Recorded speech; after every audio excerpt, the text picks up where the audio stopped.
শবে কদরের নামাজ ও দোয়া আছে কিনা? রমজানের শেষ দশকের কোনো আমল আছে কিনা, কি কি আমল করতে পারি? শবে কদর পাওয়ার সহজ উপায় কি? শবে কদরের কোনো আমল আছে কিনা?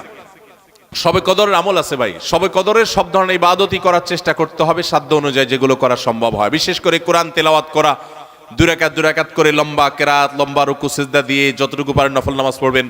বিশেষ পদ্ধতির নামাজ, শবে কদরের নামাজ এত রাকাত, অমুক সূরা এতবার, প্রথম রাকাতে দ্বিতীয় রাকাতে এতবার, এগুলো মন গড়া, এগুলোর কোনো ভিত্তি কোরআন হাদিসে নাই। তবে দুই রাকাত করে যত লম্বা রুকু দিয়ে সিজদা দিয়ে অনেক সময় নিয়ে দুই রাকাত নামাজ 5-7-10 মিনিট ধরে যত বেশি সময় ধরে পারেন লম্বা কেরাত রুকুতে নামাজ পড়বেন। এক, তেলাওয়াত বেশি বেশি করবেন, যত সুন্দর করে সম্ভব তেলাওয়াত শুনবেন, শোনাশুনি করবেন, কোরআনকে সময় দিবেন, কোরআন স্টাডি করবেন এই রাতে।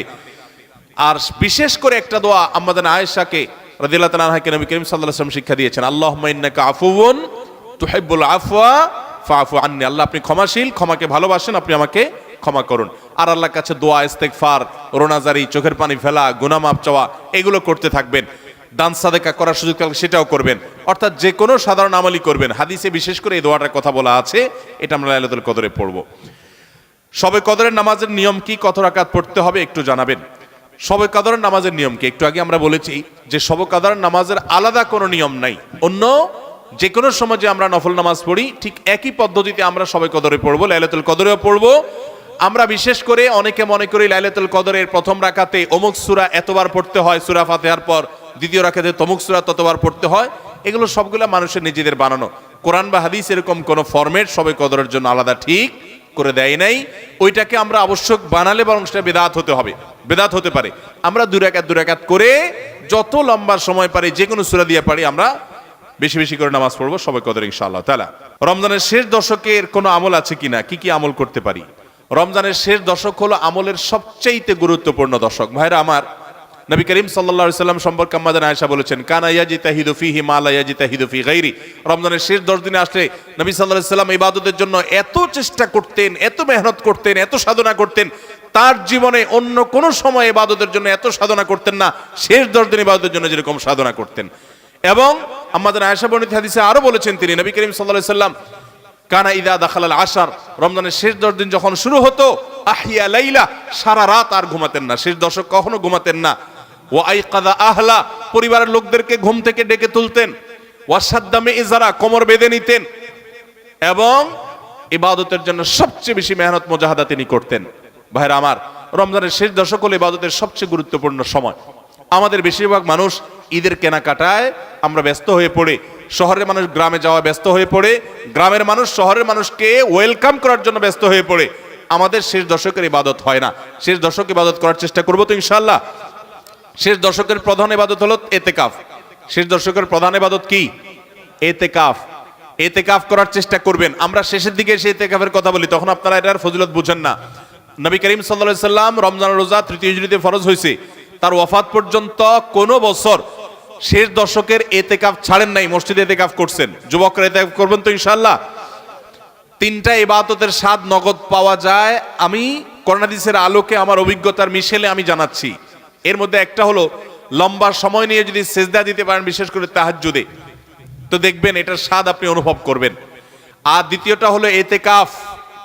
এতেকাফ রমজানের শেষ দশক যদি মসজিদে বসে যেতে পারেন, গাঁটটি বুসকা নিয়ে, কিচ্ছু করতে পারেন না, শুধু বসে গেছেন মসজিদে 10টা দিন, আপনার ফিল হবে যে আপনি আল্লাহ তাআলার চৌকাঠে এসে পড়েছেন। এতেকাফের মজা যারা একবার পায় তাদেরকে এটা থেকে দূরে সরা রাখা যায় না। আর 3 নম্বর হলো আরাফাতের ময়দানের দোয়া। এটাতে যে স্বাদ, এই 3টা স্বাদ যে পাইছে, সেই স্বাদগুলো কখনো আর ছাড়তে চায় না। আল্লাহ আমাদের সবাইকে ইতিকাফ করার তৌফিক নসিব করুন। রমজানের শেষ দশকে ইতিকাফ করবেন, বেজর রাতগুলোতে বেশি বেশি ইবাদত করবেন, অন্য রাতগুলোতে ইবাদতবন্দি বেশি বেশি করবেন, কোরআন তেলাওয়াত বেশি বেশি করবেন, কারণ এই দশকে লাইলাতুল কদরে কোরআন নাজিল হয়েছে। আর নফল নামাজ, অন্যান্য দান সাদেকাও বেশি বেশি করে করবেন। শবে কদর পাওয়ার সহজ উপায় কি?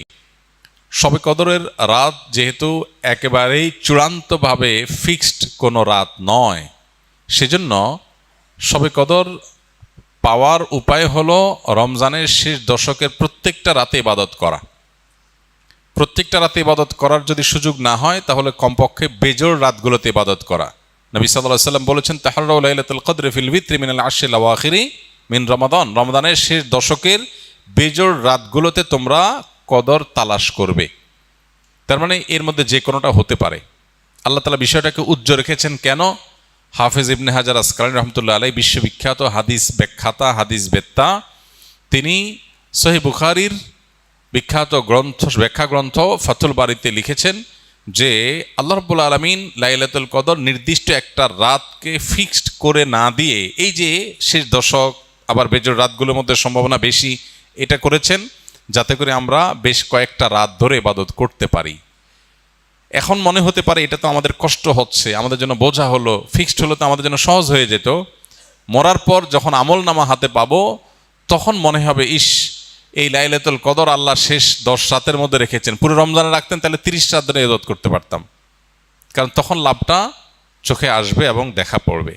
তো এই জন্য লাইলাতুল কদরের জন্য শেষ রাতে বেশি বেশি ইবাদত করতে হবে। এটা হলো লাইলাতুল কদর পাওয়ার সহজ উপায়। আরেকটা সহজ উপায় আছে, সেটা হলো যে এতেকাফ, যেটা এতক্ষণ বললাম। আপনি মসজিদে দিয়ে এতেকাফ করেন তাহলে লাইলাতুল কদর পাওয়াটা এমনিতেই সহজ হয়ে যাবে। এমনকি এতেকাফকারী ব্যক্তি, যদিও শেষ দশকে নবী সাল্লাল্লাহু আলাইহি ওয়াসাল্লাম রাত জেগে থাকতেন, যদি কোনো কারণে তিনি ঘুমিয়েছিলেন, তারপরে এতেকাফ করার ব্যক্তি ঘুমাইলেও সেটা ইবাদতের মধ্যে। বাসার ঘুম আর মসজিদে এতেকাফকারীর ঘুমের মধ্যে পার্থক্য আছে। মসজিদে অবস্থানটাই ইটসেলফ একটা ইবাদত। অতএব আপনি যদি চান যে আমার লাইলাতুল কদর মিস না হোক, তাহলে তার জন্য সবচেয়ে মোক্ষম সুযোগ এবং সবচেয়ে সহজ উপায় হলো এতেকাফ করা। এতেকাফ অত্যন্ত প্রেমময় একটি ইবাদত, যেটা খুব ভেতর থেকে ফিল করা যায়, আল্লাহর সাথে একান্তে কথা বলা যায়, অনুভব হবে যে আমি আল্লাহর ঘরে আছি, আল্লাহর ঘরে হাজির হয়ে গেছি। সবাই বের হয়ে যাচ্ছে, আমি বের হচ্ছি না, কারণ আমি আল্লাহর ঘরের বন্দী, নিজেকে বন্দী করে ফেলেছি। অন্যরকম এক ফিল আসবে ইনশাআল্লাহ বিদিনিল্লাহ। অনেকেই শবে কদর সম্পর্কে জানতে চায় কোন রাতে নামাজ আদায় করব, কি নিয়মে নামাজ পড়ব ও কি দোয়া করব। এটা আমরা এই যে এতক্ষণ বললাম, আশা করি যেটা উত্তর হয়ে গেছে। শবে কদরের নামাজ ও দোয়া আছে কিনা? শবে কদরের অন্যতম আমল হলো রাতে দাঁড়িয়ে ইবাদত করা, নামাজ পড়া।